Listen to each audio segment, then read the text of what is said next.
और बात प्रयागराज की करेंगे, जहां अतीक अहमद के बेटे ने बुलडोजर चलवाया है। जी हां, प्रॉपर्टी डीलर के फार्म हाउस पर यह बुलडोजर चलवाया गया है। प्रॉपर्टी डीलर से रंगदारी मांगने का आरोप है। अतीक अहमद के बेटे समेत 15 आरोपियों के खिलाफ मामला दर्ज भी कर लिया गया है। तो बड़ी खबर आपको बता दें इस वक्त की प्रयागराज से, जहां एक प्रॉपर्टी डीलर के फार्म हाउस पर बुलडोजर चलवाया गया है और आरोप लगे हैं उत्तर प्रदेश के माफिया डॉन अतीक अहमद के बेटे के ऊपर। और यह भी बताया गया है कि रंगदारी मांगी जा रही थी, प्रॉपर्टी डीलर से मारपीट का आरोप लगा है। फिलहाल इस पूरे मामले की तफ्तीश जारी है। बुलडोजर वाला माफिया, और देखिए दूसरी तस्वीर, प्रॉपर्टी डीलर से मारपीट की गई है, रंगदारी मांगी गई थी इस प्रॉपर्टी डीलर से और जिसकी वजह से उसकी संपत्ति को भी नुकसान पहुंचाया गया है।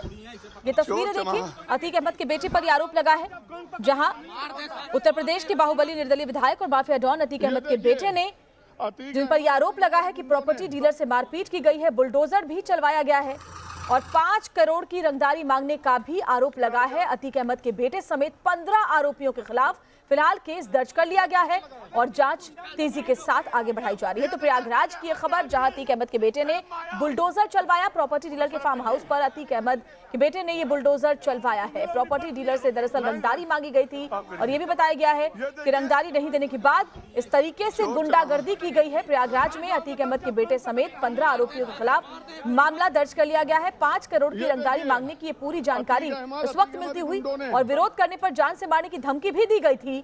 बुलडोजर वाला माफिया, प्रॉपर्टी डीलर से मारपीट, अली अहमद जो कि अतीक अहमद के बेटे हैं, जिसने फार्म हाउस पर बुलडोजर चलवाया है। 5 करोड़ की रंगदारी मांगी गई थी और ये सीधी तस्वीरें हम आपको इस वक्त दिखा रहे हैं प्रयागराज से, जहां प्रॉपर्टी डीलर के फार्म हाउस पर बुलडोजर चलवाया गया है। रंगदारी मांगी गई थी, विरोध करने पर इस तरीके से गुंडागर्दी की गई।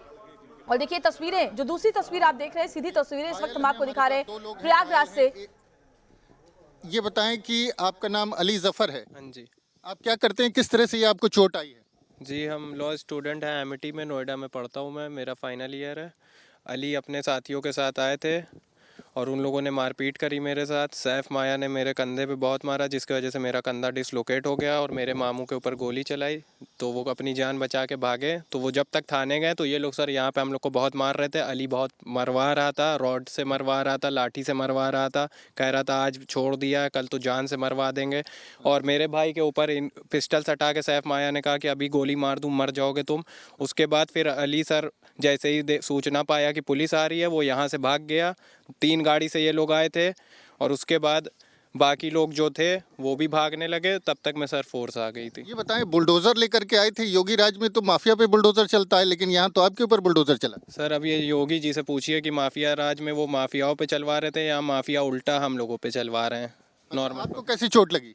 हमें पाइप से मारने लगे वहाँ पे, पाइप ही पाइप। जब मामू मेरे जान बचा कर भागे तो मुझे 2 लोगों ने पकड़ लिया, 2-3 पाइप मेरे पेट पे मारे और फिर पैर पे 3 पाइप 4 पाइप मार दिए, जिससे मेरा ये पूरा फ्रैक्चर टाइप का है।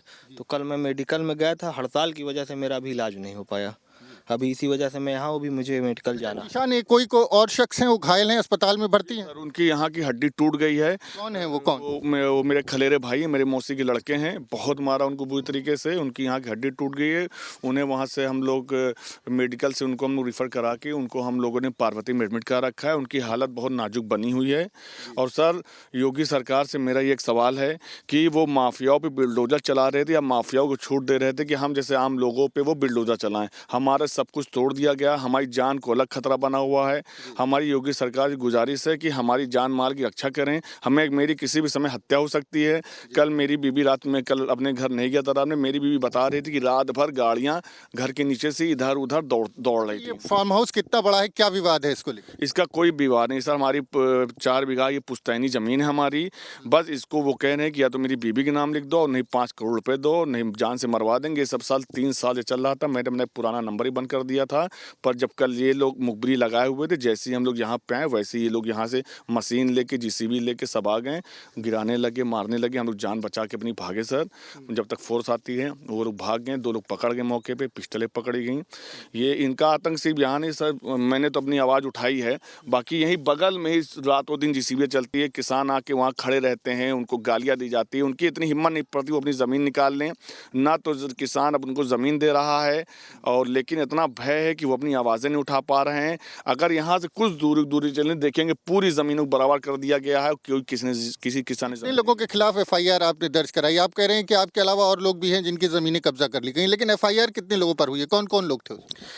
इसमें क्या नाम है, अली था, आसाद था, खचोली था, फुल्लू था, और संजय था, एक इमरान गुड्डू था, सैफ माया था, फहद लड़का जो पकड़ गया वो था, और इस तरह का कम फहद और सैफ माया 2 लोग पकड़े गए, गिरफ्तार किया मौके से पुलिस ने। जी, मौके ने गिरफ्तार किया, भाग रहे तो वो भी, तो उनको पकड़ लिया गया। यहाँ पे बहुत सारी पब्लिक आ गई थी, तो पब्लिक ने भी क्या नाम है, प्रशासन का साथ दे के उनको पकड़वाया।